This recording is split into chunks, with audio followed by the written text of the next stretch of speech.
Topics. आज का हमारा जो पहला टॉपिक है दोस्तों, उसका नाम है क्या? पदार्थ।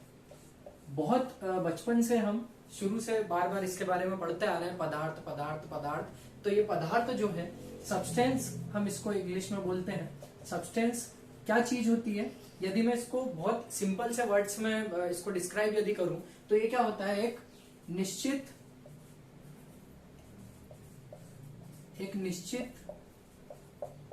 संगठक, मैं इसको बोल सकता हूं। एक निश्चित संगठन, एक निश्चित रासायनिक संगठक ये होता है पदार्थ। और ये जो है, ये हमारे, आप ये बोल सकते हैं कि चारों तरफ यही विद्यमान होता है। आप किसी भी पदार्थ को देख सकते हैं, आपके आजू बाजू की कई सारी चीजों को आप देख सकते हैं। ये सभी क्या है? ये सभी पदार्थ हैं। ये किसी न किसी रासायनिक प्रक्रिया से या किसी न किसी बायोलॉजिकल प्रक्रिया से ये पैदा हुए हैं। यहाँ पर यदि मैं आगे बात करूं तो पदार्थों को हमने स्टडी के लिए और सिंपलेस्ट इसके फॉर्म के ऊपर हमने इसको दो अलग अलग भागों में यहाँ पर बांटा है।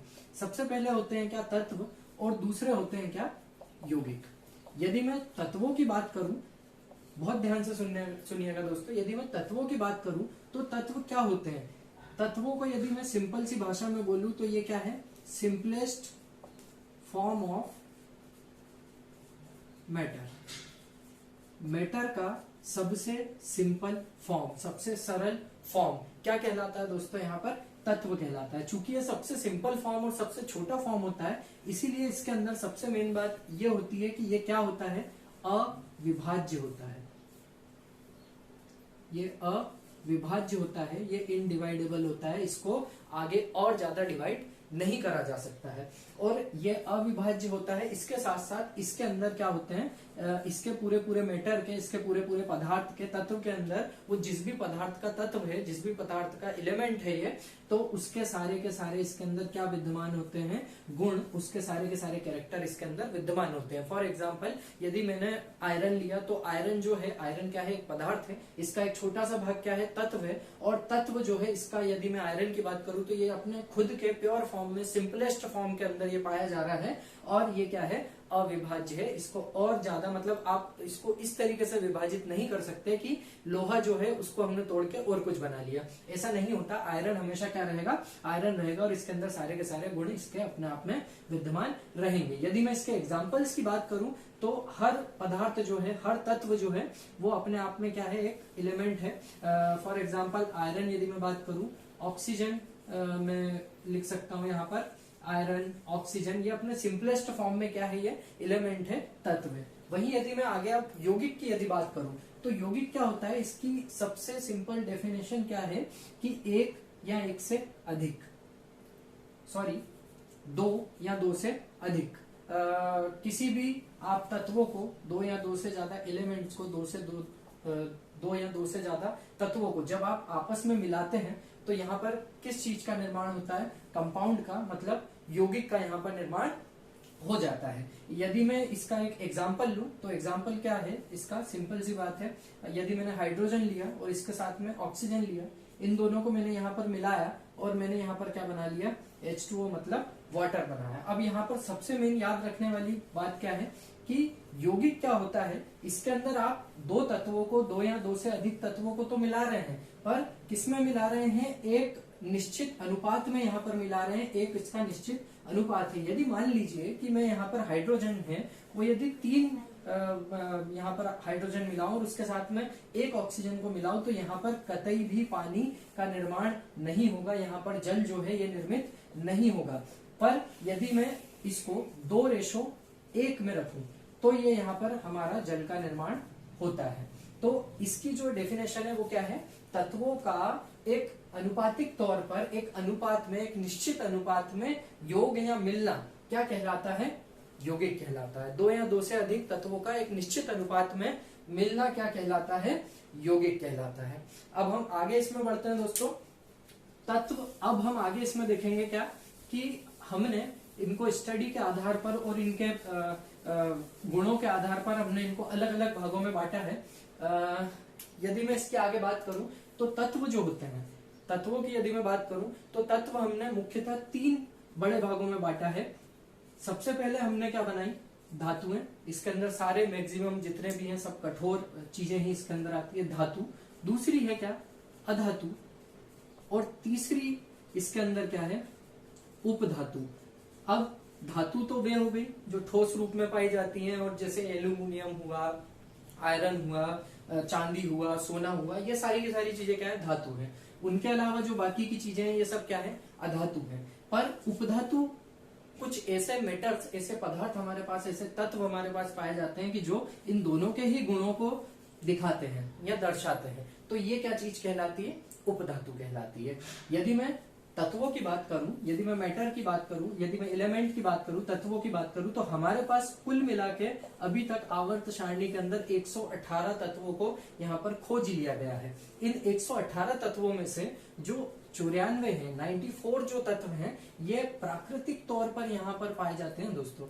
यहाँ पर प्राकृतिक तौर पर यहाँ पर पाए जाते हैं, पर इसमें से जो 24 है, शेष जो 24 है, इनको हमने कृत्रिम तौर पर लेबोरेटरी के अंदर बनाया है। यहाँ से बार बार प्रश्न पूछा जाता है कि कितने प्राकृतिक तत्व पाए जाते हैं हमारे यहाँ पर और कितने कृत्रिम। तो जब भी प्राकृतिक तत्वों की बात होगी तो कितने होंगे, 94 तत्व यहाँ पर पाए जाएंगे, और जब भी कृत्रिम तत्वों की यहाँ पर बात होगी तो कितने पाए जाते हैं, यहाँ पर 24 या 24 तत्व यहाँ पर पाए जाते हैं। आगे हम यौगिकों की यदि बात करते हैं तो यौगिक जो होते हैं ये दो टाइप के होते हैं। एक होते हैं अकार्बनिक यौगिक, इनऑर्गेनिक कंपाउंड्स जिसको हम बोलते हैं, और दूसरे यहाँ पर पाए जाते हैं क्या, कार्बनिक या ऑर्गेनिक कंपाउंड्स या यौगिक।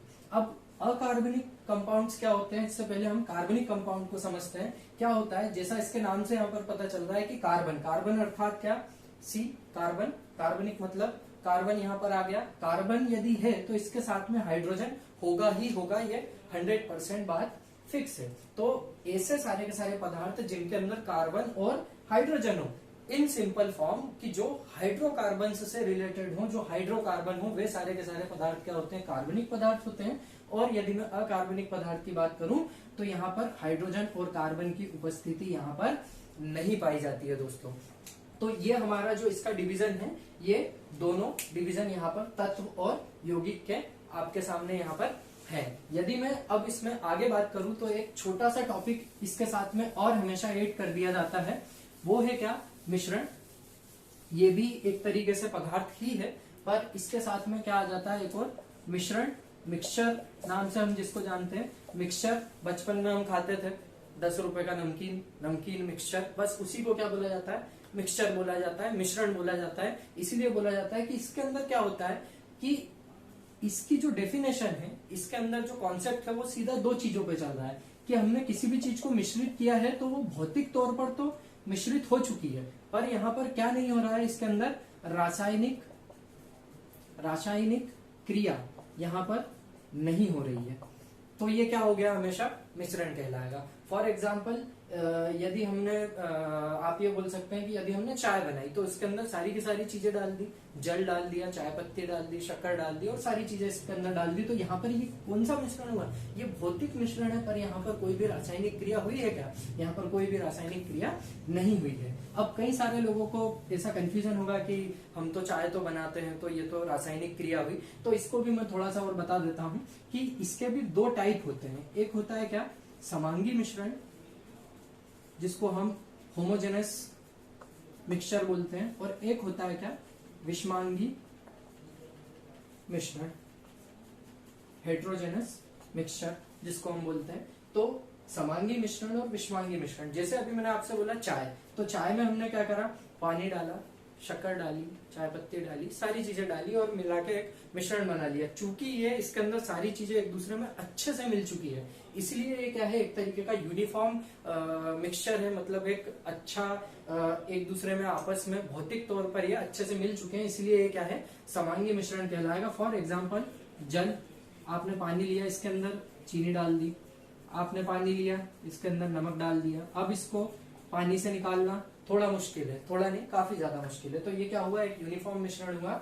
अब यदि यहाँ पर मैंने जल ले लिया और इसके अंदर तेल डाल दिया, तो जल और तेल कभी मिल सकता है क्या, कभी नहीं मिल सकता है। तो ये क्या हुआ, एक तरीके से विषमांगी मिश्रण हुआ। आज हमने दोस्तों 3 चीजें पढ़ी, पदार्थ पढ़ा, पदार्थ के 2 टाइप पढ़े, तत्व पढ़ा, और तत्व के साथ में क्या चीज पढ़ी हमने, यौगिक पढ़े, और इसका तीसरा भाग पढ़ा हमने मिश्रण। उम्मीद करता हूं दोस्तों आज का वीडियो आपको पसंद आया होगा, तो इसे लाइक शेयर और सब्सक्राइब करना बिल्कुल ना भूलें।